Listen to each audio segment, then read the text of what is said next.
저는 대학 다닐 때 굉장히 참 고민이 하나가 있었습니다. 특별히 대학교 1학년 때요. 어떤 고민이었냐면 나는 왜 구원의 확신이 없지? 나는 왜 하나님을 체험하지 못했지? 저한테는 굉장히 좀 심각했어요. 왜냐면 나는 5대째 예수 믿는 집안에서 태어났고 우리 아버지도 장로님이고 매일 가정 예배를 드리고 또 주일 성수를 한 번도 어긴 적도 없고 늘 용돈에서 11조도 드리고 수련회도 빠진 적이 없고 그래서 열심히 신앙생활하고 성경부도 하고 주일학교 생활을 했는데 왜 나는 구원의 확신이 없지? 이렇게 많은 교회 활동을 했는데도 구원의 확신이 없는 걸 보니 혹 나는 버리운 자가 아닌가? 진짜 그런 두려움까지도 제가 대학교 1학년 때 그런 온 적이 있었습니다. 아니 고3 때 예수 믿은 내 친구는 방언도 하고 막 뜨겁게 기도도 하고 하나님을 만났다 하는데 아니 나는 왜 방언도 못하고 기도조차도 한마디 대표 기도조차도 못하지? 제가 20살 때 굉장히 좀 영적인 어떤 자괴감 그런 적이 사실은 있었습니다. 믿고자 하느나 믿겨지지 아니하고 체험하고자 하나 체험되어지지 아니하고 확신을 가지고 싶지는 확신이 안 드는 그런 어떤 영적인 총체적인 난국 속에서 굉장히 좀 영적으로 힘들어했던 적이 바로 대학교 1학년 때였습니다. 그런데 제가 그때는 어떤 생각이 들었냐면 내가 쇠뇌당해서 실제가 없는데 내가 쇠뇌당해서 내가 이때까지 신앙생활 한 거 아닐까? 그런 생각도 든 적도 있었습니다. 근데 제가 나중에 이제 구원의 확신을 나중에 가지게 되고 하나님을 체험하면서 마치 본물 터지듯이 본물 하나님은 반드시 기도에 응답하세요. 하나님 체험하고자 하면 체험하게 해주시고 구원의 확신을 가지고자 하면 가지게 해주셔요. 근데 그 순간부터 본물 터지듯이 확신이 오고 체험이 오고 은사가 오고 그리고 시시때때로 하나님의 놀라운 역사들이 우리 가운데 있는 것을 보게 됩니다. 여러분, 그런데 제가 하나님을 구원의 확신을 확실하게 제가 딱 마음에 먹기 시작한 것이 언제였냐면 바로 성경을 보다가 에베소서 2장 8절 9절 말씀이에요. 그 말씀에 이런 말씀이 있더라고요. 너희는 그 은혜에 의하여 믿음으로 말미암아 구원을 받았으니 이것은 너희에게서 난 것이 아니요 하나님의 선물이라 행위에서 난 것이 아니니 이는 누구든지 자랑하지 못하게 함이니라.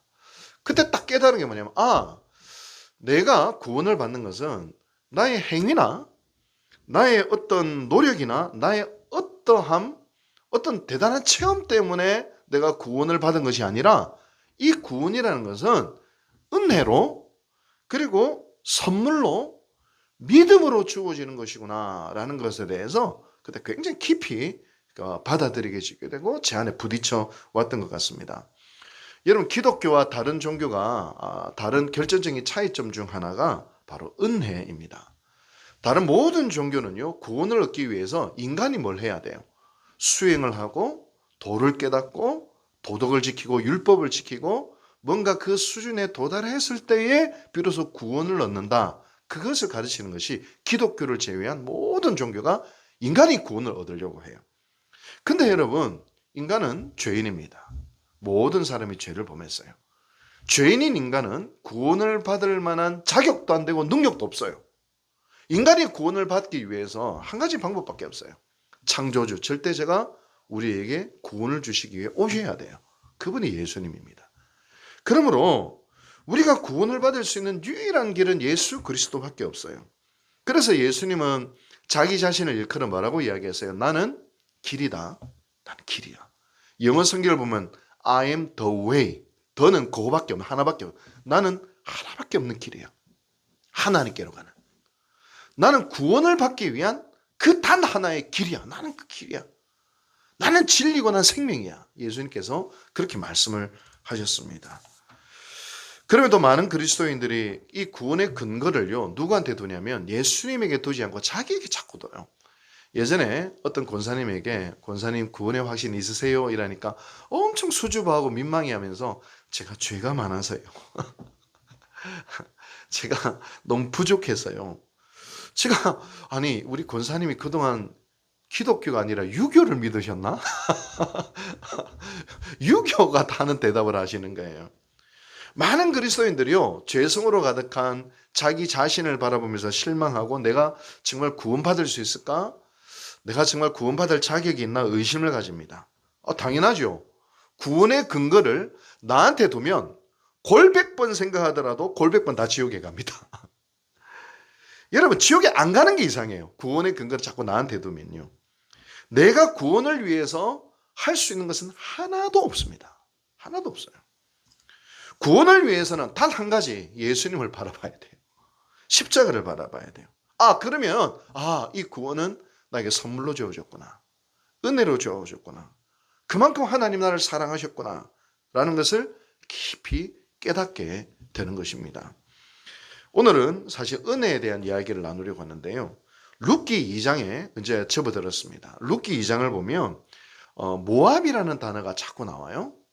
모압 여자, 모압 여인, 모압 소녀. 이 모압이라는 단어는 어떤 상징이냐면 너 구원 못 받아 이런 의미입니다. 왜냐하면 모세의 율법에 의하면 여호와의 총회에 들어오지 못하는 사람들의 목록이 있는데 그 중에 하나가 모압 사람들이에요. 모압 구원받지 못하는 사람들, 모압 죄인들, 모압 교회 오면 안 돼. 너희들 이미 지옥 백성이야. 그걸 상징하는 단어가 바로 모압이라는 단어입니다. 룻은 어떤 사람입니까? 모압 여인이었습니다. 그런데 보아스는 그 룻을 바라보면서 뭐라고 이야기합니까? 아니야. 너는 하나님의 자녀야. 너는 하나님의 딸이야. 그래서 보아스가 룻을 바라보면서 뭐라고 해요? 내 딸아 이렇게 불러줍니다. 여러분, 이 놀라운 단어예요. 예수님께서 세례를 받으실 때 하늘에서 하늘문이 열리면서 어떤 음성이 들렸습니까? 이는 내 사랑하는 아들이요 내 기뻐하는 자라. 이런 음성이 들렸습니다. 다시 말하면 룻은 보아스의 위로 속에서 너는 모압 여인이 아니라 이제 내 딸이야. 하나님의 자녀야. 이 선언을 보아스가 해주는 것이죠. 20세기 최고의 영성가이자 기독교 작가인 헨리 나우인이 이는 내 사랑하는 자요라는 책을 썼거든요. 그 책에 보면 어떤 내용이 나오냐면 우리가 기도를 하면 제일 많이 듣는 음성이 어떤 음성인지 아세요? 우리가 기도를 하면 제일 많이 듣는 음성, 그게 바로 예수님이 들었던 음성이랍니다. 너는 내 사랑하는 아들이다 라는 음성이에요. 저는 지금 이 순간에도 여러분들이 이는 내 사랑하는 아들이야, 너는 내 딸이야 라는 음성이 들려지기 원합니다. 오늘 다른 음성 안 들어도 돼요. 오늘 수요일날 누구 만나기로 했는데 그 사람 안 왔네? 안 만나도 돼요.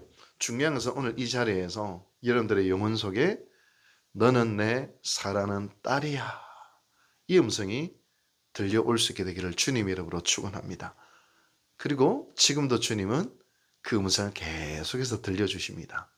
설교를 들을 때에 그 음성이 문득 들려오기를 원하고, 또 수예배 마치고 잠깐 앉아서 눈을 감을 때 그 음성이 여러분들의 심령 속에 들려올 수 있게 되기를 주님의 이름으로 축복합니다.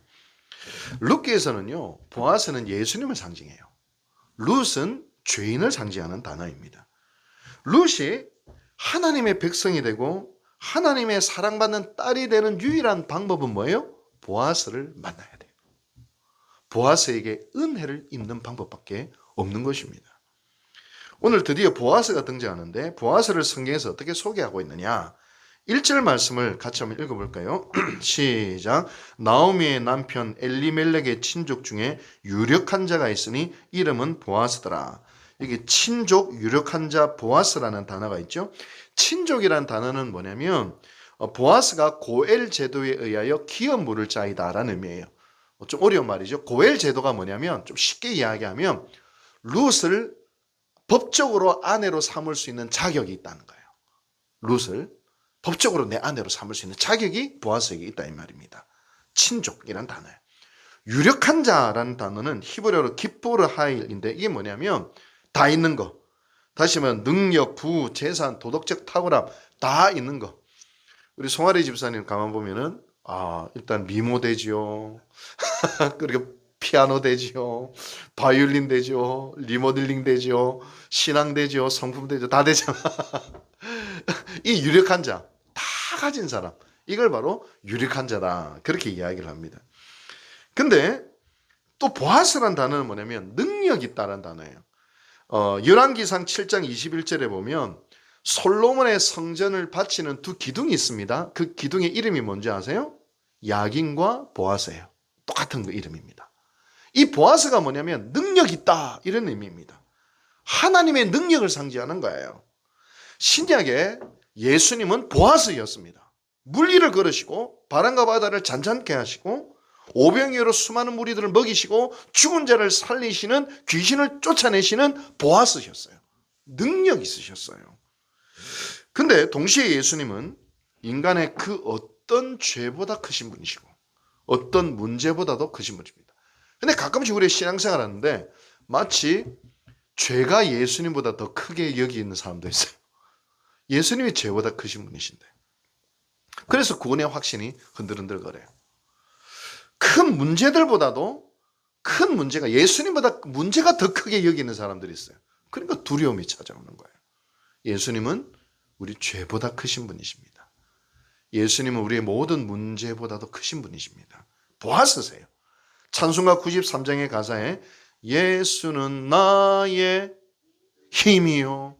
또 가스펠 중 중에 이게 있더라요. 나의 능력이 되신 주. 능력이 되신 주. 힘과 능력이 되신 주. 보아스. 이건 뭐예요? 예수님을 상징하는 단어입니다. 성전의 기둥의 이름입니다. 그리고 2절 말씀을 보십시다. 시작. 모압 여인 룻이 나오미에게 이르되 원하건대 내가 밭으로 가서 내가 누구에게 은혜를 입으면 그를 따라서 이삭을 주겠나이다 하니 나오미가 그에게 이르되 내 따라 갈지어다 하매. 룻기에서 밭은 교회를 상징하고요. 이삭은 말씀, 생명의 양식을 상징하는 것이 이삭입니다. 오늘 새벽기도 말씀도 혹시 들으시는지 모르겠지만 밭은 우리의 마음을 상징하고 또 씨는 뭐예요? 말씀을 상징해요. 항상 씨, 이삭은 말씀을 상징해요. 생명의 양식이에요. 룻과 나오미가 베들레헴에 왔어요. 어디로 가야 됩니까? 교회로 가야 되죠. 밭으로 가야 됩니다. 거기에 뭐가 있어요? 생명의 말씀, 양식이 거기에 있는 것입니다. 그걸 뒤로하고 교회 와서 엉뚱한 걸 하고 있으면 안 돼요. 교회라는 밭은 말씀이 풍성해야 됩니다. 말씀이 은혜로워야 됩니다. 교회에 뭐 사람들이 많고 행사가 많고 이런저런 일들을 하는데요. 순간 인간의 어떤 기분에 따라서 그냥 영화관에서 재밌는 공연 보는 것과 비슷한 그거는 영성이에요. 순간 기분은 좋은데 생명의 양식이 메말라 버리면 영혼이 메말라 버립니다. 시간이 가면 갈수록 메말라 버려요. 여러분 밭에 부지런히 가시기 바랍니다. 할렐루야. 오늘요 이 지구상의 60억 인구 중에서 룻기 2장 1절에서 3절 말씀을 현장에서 듣는 사람은 여러분밖에 없어요. 할렐루야. 뭐 기껏해 하면 또 방송 듣는 사람 또 기분 나쁘겠다. 밖에 없어요. 여러분 부지런히 말씀을 먹고 붙들고 그리고 말씀대로 순종해야 됩니다. 그때 보아스가 나타나요. 보아스를 만나요. 이제 3절의 말씀을 봅니다. 3절 시작.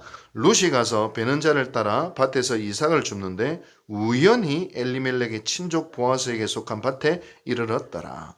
우연히. 어떤 의미일까요? 어쩌다가 이런 의미일까요? 아무 의미 없이 경상도 사투리 각중에 그렇게 일어난 일일까요?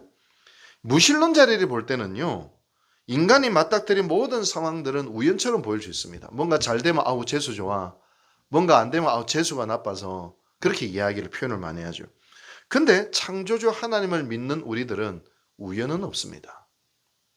우연처럼 보이는데 룻기를 읽어보면요. 전 필연이에요. 우연이란 단어를 썼지만 그 안에 내용을 보면 전부 필연입니다. 여러분 우연히 일어난 것 같은데 한꺼풀만 벗겨보면 하나님의 필연, 하나님의 섭리, 하나님의 계획이 거기에 있습니다. 여러분 우리가 장로교인데요. 장로교 교리와 헌법의 뿌리라고 할 수 있는 웨스트민스터 신앙 고백에 우연이 없대요. 그 안에 이런 내용이 있어요. 한번 들어보세요. 하나님의 가장 지혜롭고 거룩한 의도에 따라 자유롭게 그리고 불변하게 앞으로 일어날 모든 것을 정하셨다. 만물의 위대한 창조자이신 하나님은 그의 지혜와 능력, 공의와 선하심 그리고 불변하는 경륜과 가장 지혜로우며 거룩한 섭리에 의해 가장 거대한 것으로부터 가장 미세한 것에 이르기까지 모든 피조물과 행동과 사물을 유지하며 지도하고 배치하며 다스리신다. 하나님이 다스리신다. 하나님의 계획과 섭리 속에 있다, 이 말입니다. 여러분, 그런데 유한하고 부분적인 지식을 가진 우리들이 어떻게 하나님의 계획과 섭리를 다 알 수 있을까요? 어떻게 다 알 수 있을까요? 우리 셀 리더 교육에 오신 강인숙 권사님은 기억하시겠지만, 우리가 하나님 아는 부분이 요만큼 있고 어떤 사건이 요한에 일어나면 하나님 그렇군요 라고 하지만, 우리가 하나님을 아는 범위 밖에서 뭔가 일어나면 많은 사람들이 시험에 들고 발광을 합니다. 그러면 어떻게 돼요? 하나님 아는 게 이만큼 되면 그제서야 하나님 그 일들이 일어났군요 라고 비로소 고백할 수, 그 그림 기억나시죠? 예. 나중에 우리 성경부할 때 한번 그 그림을 보시게 될 거예요. 하나님의 계획과 섭리를 이 인간의 1600cc 머리로 이해가 안 되니까 시험에 드는 거예요. 여러분, 그래서 인간의 수준에서 할 수 있는 말이 우연히 이렇게 일어났다, 재수 없어서 일어났다, 그렇게 표현을 하는 것입니다. 그러나 하나님을 믿는 사람들에게는 우연은 없습니다. 이것 속에서 하나님의 계획이 있다는 것을 기대하는 겁니다. 성경을 보면 요셉이 형들에 의하여 죽을 뻔해서 노예로 팔려 애굽으로 간 것이 재수 없어서였습니까? 하나님의 필연이었습니까? 하나님의 계획이 있었어요. 바로의 딸이 갈대 상자에 실린 모세를 발견한 것은 어쩌다 그래 된 거예요? 하나님의 계획하심이 있는 거예요? 성경 전부 필연이에요. 아브라함이 100세 때 이삭을 낳은 것이 그냥 우연일까요? 하나님의 능력이요, 하나님의 섭리일까요? 하나님의 섭리예요. 사울이 용변 보러 동굴에 갔는데 하필 거기에 다윗이 있어서 우연이고 어쩌다 그래 된 것일까요? 아니에요. 하나님의 섭리예요. 계획이에요. 성경을 보면 매우 사소한 미세한 일상조차 모두 하나님의 구속사의 계획 속에 있음을 이야기하고 있어요. 3절에 룻이 보아스에 속한 밭에 이르렀더라. 성경 읽을 때 이게 뭔 하나님 역사가 일어나겠구나 기대감을 가지는 것이죠. 어쩌다가 우연히 보아스를 만난 것이 아닙니다.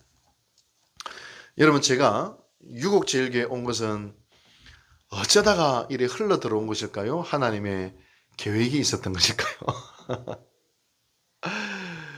재미있는 것은 3년 전에 우리 서영진 목사님하고 저하고 울산 노회 임원을 같이 했어요. 서영진 목사님이 회록서기가 뭐냐면 회의록을 다 기록하는 거예요. 근데 저는 부회록서기. 근데 서영진 목사님이 컴퓨터를 잘 못해. 다 누가 해야 될까요?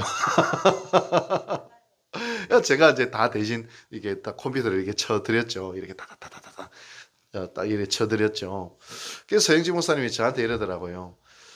제가 좀 큰 교회에 있었으니까 차마 저보고 자기 교회 오라는 소리를 못하고, 야, 김원필 목사 같은 사람이 내 후임이었으면 좋겠다. 이게 우연일까요? 필연일까요? 그래서 제가 저 같은 사람 하나 소개해 드리겠습니다. 제가 그렇게 이제 3년 전에 했던 말입니다. 그래서 제가 유곡제일교회에 제가 이렇게 왔어요. 원래는 제가 울산을 떠나서 다른 지역으로 갈까 그렇게 많이 기도를 했는데, 희한하게 여기 왔어요. 제가 얼마 전에, 바로 며칠 전입니다, 제 아내한테 물어봤어요. 여보, 만에 하나? 만에? 서울에 있는 제법 규모 있는 교회에서 나 담임 목사로 오라 한다면 당신 어떻게 할 거야? 나 안 가. 여기가 좋아. 이거 진짜 실제로 우리 아내한테 그런 말 했는지 안 했는지 전화해 보세요.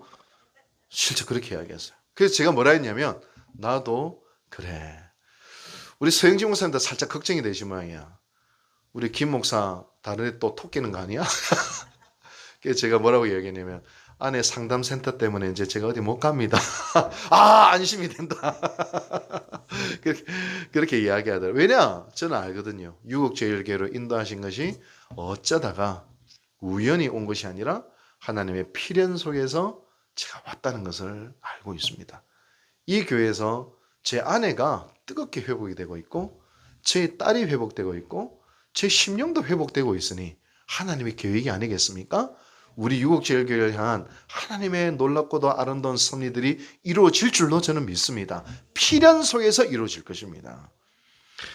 여러분, 울산의 삶이 유곡제일교회에 오시게 된 것도 그냥 어쩌다가 여러분들이 결심해서 온 것 같지만 저는 하나님의 필연 속에서 이 자리에 부르셨다고 저는 믿습니다. 우연히 좋은 일이 앞으로 생길 수도 있고요. 우연히 안 좋은 일이 생길 수도 있고요. 또 우연히로 보이는 어려운 일도 당할 수 있고 복처럼 느껴지는 일들도 있을 것입니다. 그러나 이 모든 우연은 사실 필연입니다. 하나님께로 이끄는 보아스를 만나기 위한, 우리를 거룩하게 변화시키기 위한, 하나님이 우리에게 복 주시기 위한 바로 그런 필연의 사건임을 기억해야 합니다. 그러면 모든 것이 은혜고 모든 것이 축복이고 모든 것 속에 하나님의 사랑을 발견하게 될 것입니다. 여러분, 이제 눈을 들어 보십시오. 이 예배당에 나가는 모든 순간이 하나님의 필연과 은혜의 필연의 사건임을 믿음으로 받아들이시길 바랍니다. 좋은 일이든 나쁜 일이든 상처되는 일이든 복된 일이든 내 뜻대로 되는 일이든 안 되는 일이든 그 속에 나를 향한 하나님의 필연의 은혜가 숨겨져 있음을 우리가 믿음으로 받아들이고 고백하며 나아가는 우리 유곡제일교회 모든 성도들 되시길 주님의 이름으로 축복합니다. 기도하겠습니다. 자비하신 하나님 아버지, 감사드립니다. 오늘도 우리가 이 자리에 서 있는 것이 어찌 우리의 생각과 계획과 우리의 결단으로 서 있는 것일까요? 하나님의 이끄심 속에 유곡제일교회 성도들로 불러주시고 예배드리게 하여 주시니 참으로 감사드립니다. 주님, 바로 원하는 것은 이제 우리는 환경과 상황에 요동하는 저희들 되지 않게 도와주시옵소서. 사람들과 사람들의 말에 높아지고 낮아지는 저희들 되지 않게 도와주시옵소서. 상황이 어떻든 환경이 어떻든 사람이 어떻든 사건이 어떻든 우리를 향한 하나님의 선하신 계획과 은혜의 사건들이 온통 우리를 둘러싸고 있음을 믿음으로 고백하게 하여 주시옵소서. 그래야 오늘도 어떤 일들이 일어나든 그 속에 계시는 하나님을 바라보며 나아가는 저희들에게 인도하여 주시옵소서. 이 모든 말씀 예수님의 이름으로 감사하고 기도하고 축원하옵나이다. 아멘.